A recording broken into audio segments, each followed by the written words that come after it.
اس میں بھی وائفس کو مشکل ہوتی ہے ڈیسیجن لینے میں کہ رہنے، اور اس میں بھی کنفیوزڈ ہوتی ہیں، اور وہ کئی دفعہ چاہ رہے ہوتے ہیں کہ کاؤنسلرز ہمیں ہیلپ کریں کہ ہم رہنے یا نہیں رہنے. اس میں بھی وہ یہ جو سوال ہے نا، یہ بڑی پرٹیننٹ کویشچن ہے کہ چھوڑنے کے رہنے، پر اس کا جواب بڑا سمپل، بہت آسان ہے.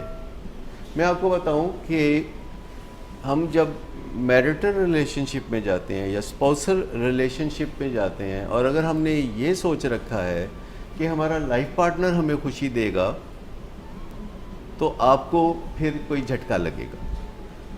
آپ جب جاتے ہیں بیاہ کے رشتے میں تو آپ کو اپنی بنیادی خوشی کا بندوبست خود کرنا ہوگا، اور جو لائف پارٹنر سے خوشی ملے گی وہ آپ ملائی سمجھے، وہ بونس سمجھے.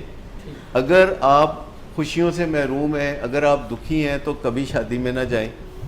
اگر آپ کے پاس خوشیاں ہیں اور کچھ فالتو خوشیاں ہیں تو پھر آپ شادی کے رشتے میں جائیں، اور اپنی خوشیوں کا دار و مدار ہمیشہ اپنی ذات پر رکھیں. اور خامد اگر آپ کو نہتہ کرنے کی کوشش کرتا ہے، آپ کو آپ کی خوشیوں سے محروم کرنے کی کوشش کرتا ہے، آپ کو کہتا ہے کہ اب آپ کی کوئی سہیلی نہیں ہوگی، اب آپ کا کوئی بہن نہیں ہے، کوئی بھائی نہیں ہے، کوئی ماں نہیں ہے، کوئی باپ نہیں ہے، کوئی جاب نہیں ہے، کوئی بینک اکاؤنٹ نہیں ہے، کوئی کریڈٹ کارڈ نہیں ہے، بس میں جو ہوں، تو ایسی بات نہیں مانتا. آپ نے بیوی کے لیے یہ ساری باتیں کہہ دیں کہ ان کو ان کا خامد نہتہ کر رہا ہے، اور جب میرٹل ریلیشن شپ میں جائیں تو اس بات کا خیال رکھیں کہ اپنی خوشیوں کا دار و مدار اپنے ساتھ رکھیں، اپنے لائف پارٹنر سے زیادہ توقعات نہ وابستہ کریں. تو ان کے شوہر بھی تو یہی کر رہے ہیں، وہ اپنی خوشیوں کا سارا بندوبست خود کر رہے ہیں، ان کے ساتھ تو کچھ کر ہی نہیں رہے. دیکھیں، اپنی خوشیوں کا بندوبست خود کرنے کا مطلب یہ نہیں کہ دوسروں کو تکلیف ہو. دیکھیں، جمہوریت جو ہے اس کا مطلب یہ ہے کہ مجھے آزادی ہے جب تک کہ میری آزادی کسی کو تکلیف نہیں دیتی. اسی طرح اپنی خوشیوں کا بندوبست کرنا کہ جس سے دوسروں کو کوئی تکلیف نہ پہنچے، اور قاعدے قانون کے اندر رہ کے آپ جو کام کرتے ہیں.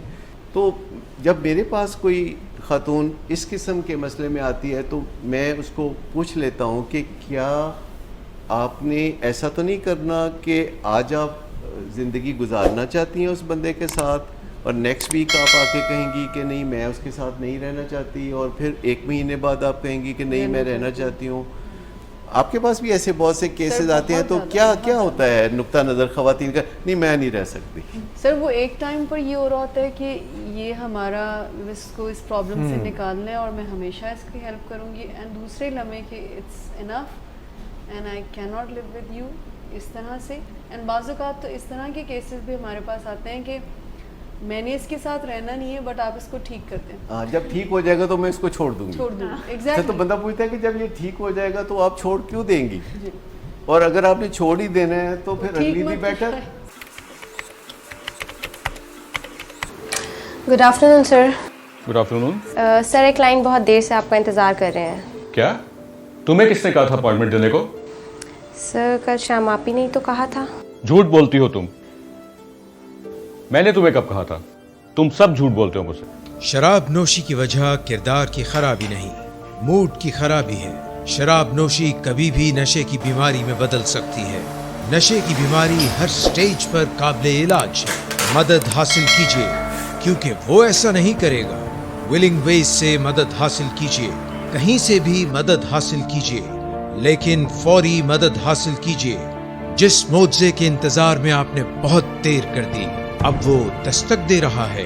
مدد حاصل کیجیے، مدد حاصل کیجیے، مدد حاصل کیجیے.